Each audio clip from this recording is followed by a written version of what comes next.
Hi, this is Caroline Sinise-Levine, career expert and co-founder of Six Figure Start.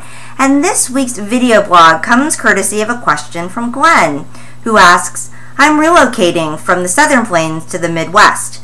My most pressing career question is, how do I job search in a different geography?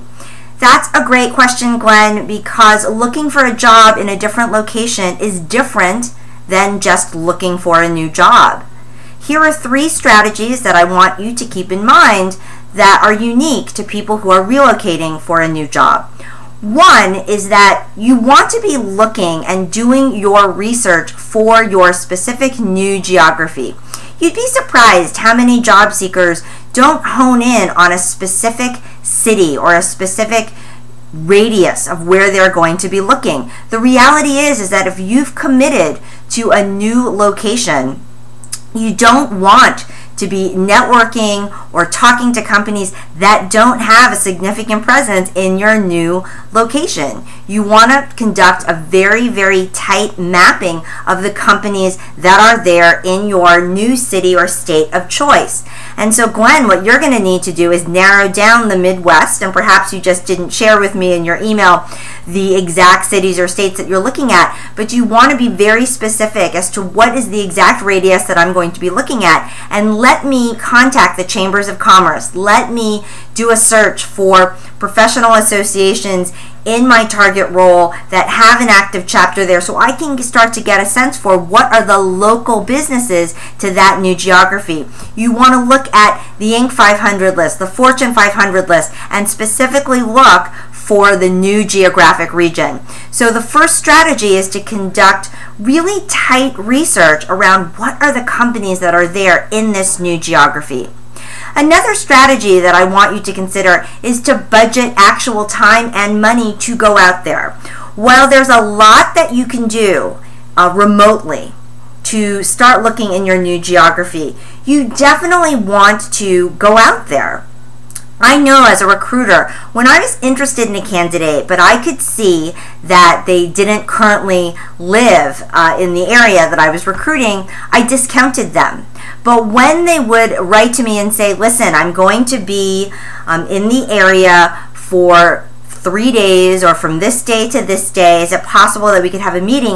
If I was interested in this candidate, that might push me over the edge and make me consent to a meeting, because as a recruiter, I'm thinking to myself, well, I'm not going to fly this person in, but this person is here. This is going to be my chance to see them. So it's a very, very powerful thing to do to actually go to that geography of choice. It shows that you're serious, and you can get some good meetings that way. So you want to make sure that you have specific days on your calendar. You book this in advance, and you really use this time to get those networking meetings, those informational interviews, and even those job interviews. And when I have coached clients who are looking to relocate and looking at a new geography, they have always booked 1, 2, or 3 trips to their new geography, and they've always gotten great meetings because of that.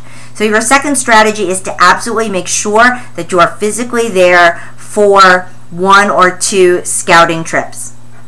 And then the final strategy, if you're planning to relocate for a job, is to really plan out that timetable and come up with a definitive, if not a specific date, at least a definitive range when you are going to be there. And you want to make this very clear with everyone that you're speaking to. So related to that second point where I said you really want to be there in your new geography so that people take you seriously, you want to make sure that people know, yes, you are moving there. This is not contingent on getting a job. You are definitely going there.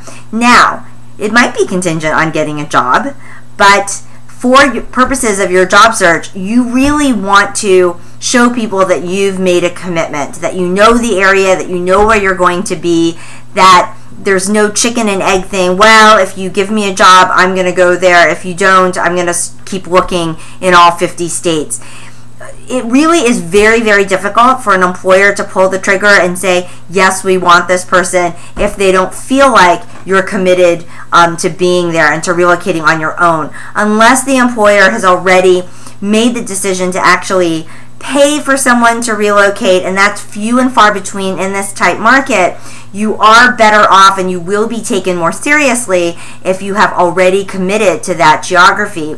And this brings me to kind of the 3.5 strategy. So an addendum to that point is that if you are looking at multiple geographies, just know that you are giving yourself a harder time than you should.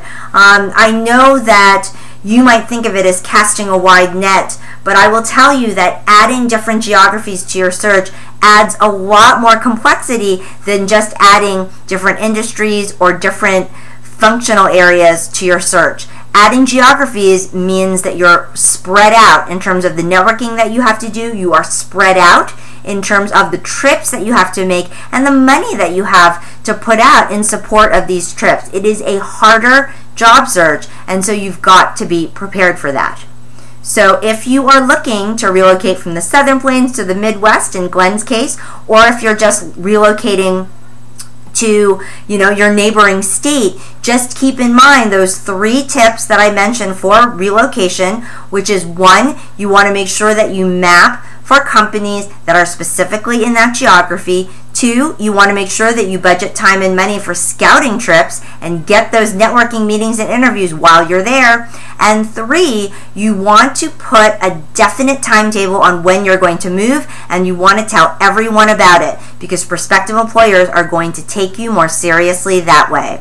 This is Caroline Sinisa Levine, career expert and co-founder of Six Figure Start. If you want to submit your most pressing career question for us to answer in a future video blog, you can email us at info@sixfigurestart.com.